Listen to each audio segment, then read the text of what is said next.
ধানমন্ডি ৩২-এর ঘটনাকে কেন্দ্র করে বা ঘটনার পর কাদের সিদ্দিকী, কথিত বঙ্গবীর কাদের সিদ্দিকী, যিনি এখন ডাকাত দলের প্রধান ছিলেন, যে কাদের সিদ্দিকী ধৃষ্টতাপূর্ণ কথাবার্তা বলছেন। কাদের সিদ্দিকীর বক্তব্যের প্রতিবাদ জানাবো, সরকার ও জনগণের প্রতি কিছু জরুরি আহ্বান জানাবো। দর্শক, কাদের সিদ্দিকী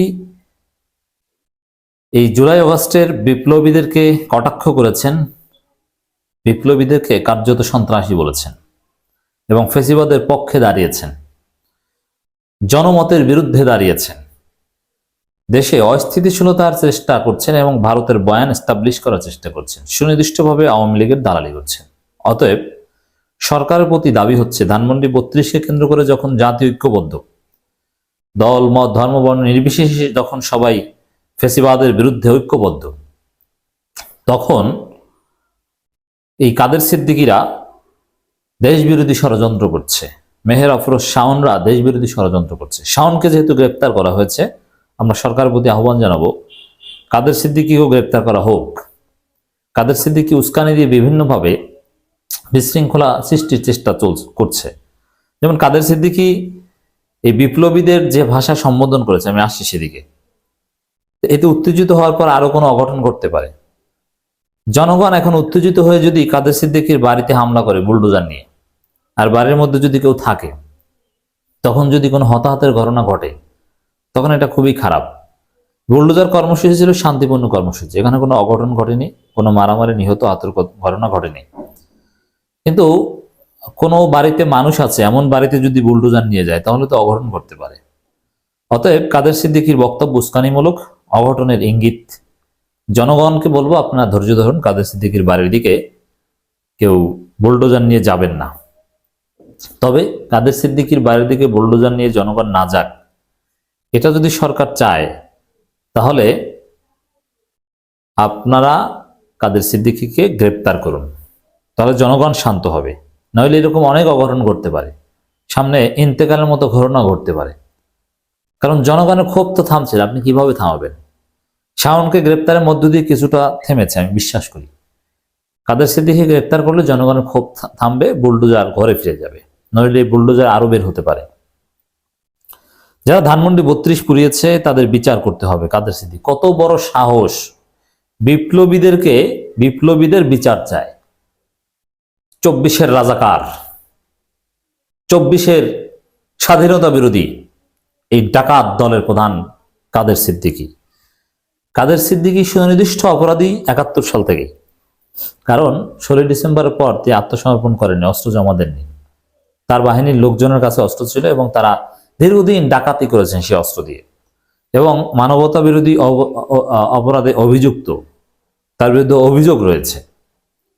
তিনি বেয়নেট দিয়ে খুঁচিয়ে খুঁচিয়ে মানুষকে হত্যা করেছেন, নিজে স্বীকার করেছেন। অতএব কাদের সিদ্দিকী একজন ডাকাত, একজন নরপিচাস। এই জন্যে তিনি এখন দেখেন কত মানুষ হাসিনা হত্যা করেছে, মুজিব হত্যা করেছে, কত মায়ের বুক খালি করেছে, সেটা নিয়ে কাদের সিদ্দিকীর মায়াকান্না দেখলাম না। এমনকি এই জুলাই আগস্টে হাসিনা হাজার হাজার মানুষ হত্যা করেছে, সেটা নিয়েও এতটা মায়াকান্না দেখলাম না, যতটা মায়াকান্না দেখাচ্ছে ধানমন্ডি ৩২-এর কিছু ইট বালু সিমেন্ট পুরানো, সেটা ভেঙেছে। এই জন্য ধানমন্ডি ৩২ কি ঘটেছে ভাই? কিছু ইট বালু সিমেন্ট ভেঙেছে, এই তো জনগণ একটু মজা করেছে, কোনো মানুষের রক্ত তো এখানে ঝরেনি। অথচ এটাই বিচার চায় কাদের সিদ্দিকী। কত বড় নরপিচাস! একজন মানুষ কতটা খারাপ হলে, কতটা অমানবিক হলে হাজার হাজার মানুষ হত্যার বিচার চায় না, আর দুই একটা ইট বালু সিমেন্টের জন্য কান্না করে, বিচার চায়। কত খারাপ! এই কাদের সিদ্দিকীকে ধরুন, জনগণকে যেন ধরতে না হয়। কৃষক শ্রমিক জনতা লীগের সভাপতি এই কাদের সিদ্দিকীর দালাল তো বিএনপির মধ্যে আছে। যেমন বিএনপির এক নেতা আছে ফজলুর রহমান, এই কাদের সিদ্দিকী দল করত। এরা সবাই রুট আওয়ামী লীগ, রুট ভারত এদের সবার। কাদের সিদ্দিকী বলেছেন, যারা ধানমন্ডি ৩২ পড়েছে তাদের বিচার করতে হবে। বঙ্গবন্ধুর বাড়িতে কারা আগুন দিয়েছে তদন্ত করে এর বিচার করতে হবে। সঠিক বিচার না করলে এই সরকারও তার জবাবদিহি করতে হবে। ওরে বাবারে, সরকারের স্টেটমেন্ট দেখেছেন না? জনগণ ক্ষুব্ধ হয়ে দায়ী শেখ হাসিনা এটা বলেছে।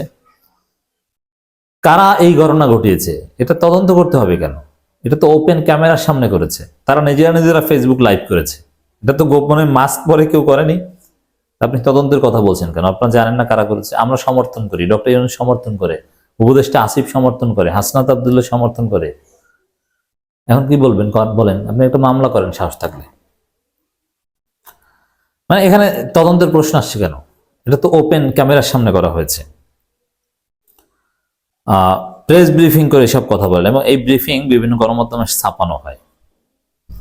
এখন পর্যন্ত তার বক্তব্য ছাপানো হয়, কিন্তু ব্যবস্থা নেওয়া দরকার।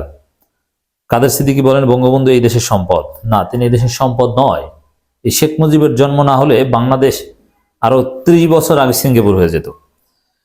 এই দেশের সম্মান আমরা সম্মান করি না। 71 রায় কিছু ভূমিকা ছিল, তাও অতিরঞ্জিত বাড়িয়ে বলা হচ্ছে। সরওয়ার্দী, মাওলানা ভাসানী, এদেরকে ধামাচাপা দেওয়া হয়েছে। আর মুজিব ছোটকাল থেকে বাটপাট টাইপের লোক ছিলেন, অসৎ প্রকৃতির লোক ছিলেন, চুরি করতেন, গাঞ্জা খাইতেন। তার প্রতিকৃতি ভাঙার কোনো মানে হয় না। তাহলে জনগণ কেউ বুঝেন, আপনি বুঝেন সব। এটা যদি আন্দোলনের পক্ষের লোকেরা দেখে থাকেন, তাহলে তাদেরকে জবাবদিহি করতে হবে। তারাই করেছে, এটা তো ওপেন ক্যামেরায় করেছে। আর যদি কেউ এর ভিতরে ঢুকে আন্দোলনকারীদের বিপদগামী করার জন্য করে থাকে, তাহলে বর্তমান সরকারকে এদের খুঁজে বের করে বিচার করবে। এটা হাস্যকর কথা, কারণ কারা ঘটিয়েছে এটা ফেসবুকে ঘোষণা দিয়ে ইনকিলাব মঞ্চ, বৈষম্যবিরোধী ছাত্র আন্দোলন, নাগরিক কমিটি, শিবির, বিএনপি, এরা সবাই মিলে এটা করেছে। ভাই, এটা তো ঘোষণা দিয়ে করেছে। বিএনপি নেতা ইঞ্জিনিয়ার ইশরাক বুলডোজার কই বলেছেন, তো ওপেন বিষয়। এটা তো মানে কেউ ভিতর, এই যে বিএনপির এক এই 111 পন্থী নেতা মেজর হাফিজ বলেছেন যে পার্শ্ববর্তী দেশের ইন্ধন থাকতে পারে। ভাই, এটা তো ওপেন করেছে। এটা কারা করেছে আপনি দেখেছেন না? এখানে ইন্ধনের কি দেখলেন? তো রাতের অন্ধকারের কোনো ঘটনা না, সেনাবাহিনীর সামনে করেছে। তিনি মানে বর্তমান অন্তর্বর্তী সরকারের প্রধান ডক্টর মোহাম্মদ ইউনূস ক্ষমতার লালসা নেই। ওই পাওয়ারে মানে পাম দেন। এখন দুর্নীতি যদি গলা টিপে না ধরতে পারেন, তাহলে এখানে দুর্নীতির কথা আসলো কেন? এই সরকার আমলে কোন দুর্নীতি হয় মানে তারা করেন না। তবে হ্যাঁ, সামগ্রিকভাবে দুর্নীতি মুক্ত বাংলাদেশ করতে হলে সংস্কার করতে হবে। তিনি আরো বলেন বঙ্গবন্ধু জাতির শ্রেষ্ঠ সন্তান, মানে মুজিব পূজা বাংলাদেশে চলবে না। এটার মূলোৎপাটনের জন্যই আমরা ধানমন্ডি 32 ভেঙেছি। 15ই আগস্ট এতদিন সরকারিভাবে পালিত হয়েছে, এবার কিভাবে পালিত হবে নাকি পালিত হবে না আমরা অন্তর্বর্তী সরকারকে জানতে। কেন দেখেছি না 15ই আগস্ট বাতিল করা হয়েছে? 15ই আগস্ট মানুষ ডিজে পার্টি করে, 15ই আগস্ট মানুষ সাইদির ওয়াজ বাজায়। কি হবে বুঝতে পারছেন তো? 15ই আগস্ট ছুটি বাতিল, এটা জানেন না? আপনাকে মাথায় সমস্যা। এবার নাকি দেখবে কি কি হয়েছে? এটা তো 15ই আগস্ট অলরেডি এসেছিল এই সরকারের আমলে। কাদের সিদ্দিকী পুলিশকে উদ্দেশ্য করে বলেন, আপনারা থানায় যোগদান করেন, মানুষকে সেবা দান, কোনো দল বা গোষ্ঠীর হয়ে কাজ করলে আপনাদের কোনো ভবিষ্যৎ নেই। এর মানে কি আওয়ামী লীগের ক্ষেত্রে নিরপেক্ষতা দেখাবে? না, এই সরকার নিরপেক্ষ নয়। আওয়ামী লীগের ক্ষেত্রে এই সরকার নিরপেক্ষ নয়। আওয়ামী লীগের দালালদের ক্ষেত্রে নিরপেক্ষ নয়, তাদের বিরুদ্ধে সরকার। হিন্দুদের উপর হামলার বিষয়ে তিনি বলেন, দেশে হিন্দুদের নির্যাতন, হুমকি ও ক্ষতিগ্রস্ত করা হয়েছে। যারা করেছেন তাদের হাত গুটিয়ে নেওয়া দরকার, তাহলে হাত জ্বলে পুড়ে ছারখার হয়ে যায়। দেখেন, কাদের সিদ্দিকী যে ভারতের দালাল, তার প্রমাণ হচ্ছে তার লাস্টের এই প্যারাটা। কারণ বাংলাদেশে কোনো হিন্দু নির্যাতন বা সংখ্যালঘু নির্যাতন চলছে না, এটা সরকার পক্ষ থেকে ক্লারিফাই করা হয়েছে, ঘটেনি। এটা পুরোটাই ভারতের প্রোপাগান্ডা। সেই ভারতীয় বয়ান, আওয়ামী ন্যারেটিভ, এটা এস্টাবলিশ করেছেন কাদের সিদ্দিকী যে হিন্দুদের উপর হামলা হয়েছে। কোথাও কোনো হিন্দুদের উপর হামলা হয়নি।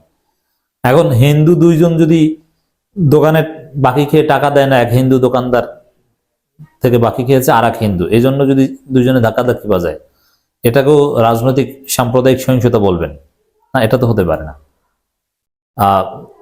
দুইজন হিন্দু ছেলে এক হিন্দু মেয়ের পেছনে ঘুরে এই প্রেম ঘটিত দুইজনে মারামারি করছে, এটাকেও আপনি বলবেন যে এটা সাম্প্রদায়িক সহিংসতা? এটা তো হতে পারে না। তো কাদের সিদ্দিকী আওয়ামী লীগ এবং ভারতের বয়ান এস্টাবলিশ করার জন্য মাঠে নেমেছে, তাকে গ্রেপ্তার করা উচিত।